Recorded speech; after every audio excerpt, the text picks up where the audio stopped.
तो hello guys, welcome back to my YouTube channel. So this me Anji Khan. सो आज हम पढ़ने वाले हैं क्लास 8 की आईसीएसई बोर्ड की पोएम, जो कि बहुत मोटिवेशनल। इस पोएम से मुझे इतनी ज़्यादा वाली सीख मिली है। मुझे लगता था कि ये चीज़ आपके साथ शेयर करनी चाहिए। मैं अपने एक स्टूडेंट को पढ़ा रही थी, तो अचानक से मुझे ये चीज़ महसूस हुई कि आप लोगों के साथ भी मुझे ये पोएम शेयर करनी चाहिए। तो इस पोएम में कुछ ऐसा है कि just like a man, just like अ मतलब एक मर्द की तरह, ठीक है। चलिए हम पोएम स्टार्ट करते हैं। Listen carefully as the story is read out to you by your teacher. The situation depicted in the poem is an everyday occurrence in many of our own homes. You will enjoy reading the humorous poem by John Keats Throtley. अब जो हमारे घरों में daily होता है, इस poem में वही सब चीज़ें मेंशन की गई हैं, ठीक है। चलिए अब हम पढ़ते हैं। ही sat at the dinner table. वो ही मतलब लड़का, ठीक है। ही मतलब एक मैन की बात हो रही है या हस्बैंड वाइफ्स की बात हो रही है, जो कि हर घर की कहानी इसमें वही मेंशन करी गई है। तो he sat at the dinner table, वो डिनर टेबल पे बैठ गया। With a discontent frown, discontent मतलब नॉट हैप्पी, खुशी खुशी के साथ वो नहीं बैठा।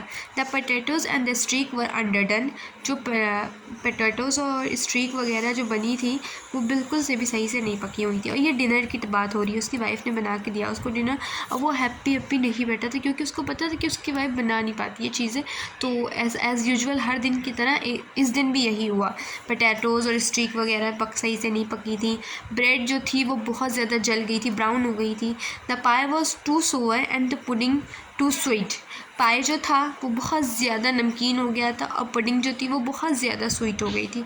And the roast was much too fat. The soup so greasy too and salty. Tea was that was hardly fit for the cat. अब वो ऐसा सामान उन्होंने बनाया था जैसे लग रहा था कि जो है वो चीज़ें उसके लिए फिट नहीं बैठ रही हैं, वो उसके कैट के लिए फिट बैठी। उनके घर में एक कैट भी थी, ठीक है। तो उसके हस्बैंड को उसका खाना बिल्कुल पसंद नहीं आता था। आई विश यू कुड, अब हम सेकेंड पैरा पे आ जाते हैं। I wish you could eat the bread and pi. मैं उम्मीद करती हूँ कि तुम ब्रेड और पाई खा लोगे। I have seen my mother make. मैं अपनी माँ को देखती थी। एक लड़की है जो कि दूसरे के घर में शादी करके जाती है, तो वो उसी फैमिली को एक्सेप्ट करती है, वो उसी फैमिली में ख़ुद को पूरी तरीके से कंफर्ट करने की कोशिश करती है, अपना घर छोड़ के जाती है, अपने भाई बहन छोड़ के जाती है। तो उसने कहा कि मैंने अपनी माँ को ये सब बनाते हुए देखा है, आज मैंने इसलिए आपके लिए बनाया है। There are so nice and that would you do you good, just look at loaf of her cake. तो वो कहने लगा दे आर सो नाइस, जो उसकी माँ बना के लाई थी, लड़की की माँ, केक वगैरह, तो वो उनके हस्बैंड को ज़्यादा अच्छा लग रहा था। वो कहने लगे just look at the loaf cake, cake वगैरह को देखो कितना खूबसूरत दिख रहा है और ऐसे टेस्टी दिख रहा है, yummy. Said the smiling wife I will improve with age. उसने बोला मेरी छोटी उम्र है। तो उसकी वाइफ ने ये रिप्लाई करा कि उसकी माँ तो खैर से बड़ी है, उसको एक्सपीरियंस हो गया है, उसके बेबी वगैरह है, बच्चे हैं। और वो औरत जो अभी नहीं आई है इस घर में, उसे ये सब चीज़ें वेल मेंटेनेंस तरीके से नहीं पता, तो वो अभी इस घर में न्यू है, वो उसे कंफर्ट होते होते टाइम लगेगा। ये हमारे यहाँ के मास्टर के मर्दों को ये बात अंडरस्टैंड करनी चाहिए। तो उसने ये बात बोली कि जो है मैं एज बाय एज इम्प्रूव हो जाऊँगी। हालांकि अभी मैं छोटी हूँ, जैसे जैसे मेरा हाथ, आप कोई भी चीज़ करें, आप कोई भी काम करते हैं, जैसे आप जॉब वगैरह पे भी जाते हैं, अगर हम मेंस की बात करें तो वो फ़ौरन से फर्स्ट डे ही सब कुछ नहीं सीख जाते हैं। धीरे धीरे धीरे धीरे बिगिनिंग के बाद जब एंडिंग पे बात आती है, तो धीरे धीरे धीरे धीरे धीरे धीरे first second base third base लगता है, धीरे धीरे चीज़ें आती हैं। तो औरत भी कोई ऐसी चीज़ नहीं होती कि वो पहले सब कुछ सीख के ही उतरी हो आसमान से, उसे धीरे धीरे वक्त लगता है। Just now I am a beginner, जैसे मैंने बोला कि अभी मेरी नई शुरुआत है, अभी मुझे ये सब चीज़ें नहीं आती हैं सही से। But your mother has come to visit us and today she has cooked the dinner.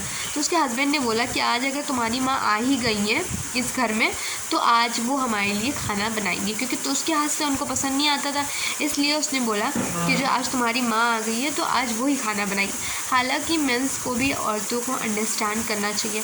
जो हम लोग यूज़ करते हैं इंस्टा वगैरह पे टैगलाइन, जो women, it was not like this. Women इतनी भी बेवकूफ़ नहीं होती, हमें उसे सपोर्ट करना चाहिए, अंडरस्टैंड करना चाहिए। और अगर आप एक औरत को अंडरस्टैंड करेंगे, बहुत ही प्यारी चीज़ है। So thank you so much. अब ये स्टोरी यहीं पे ख़त्म हो गई, और ये बात यही एंड हुई है कि उसे उसका खाना नहीं पसंद आता जितना उसकी लड़की की माँ का हाथ का पसंद आता है, यानी कि उसके हस्बैंड की सासू माँ। Okay, so thank you very much. ये मैंने बस ऐसे यूजुअल शेयर करी, और अगर आपको ये पोएम अच्छी लगी, इसकी स्टोरी अच्छी लगी, तो आप लोग मुझे एक्सरसाइजेस के लिए कमेंट कर सकते हैं। Okay, thank you.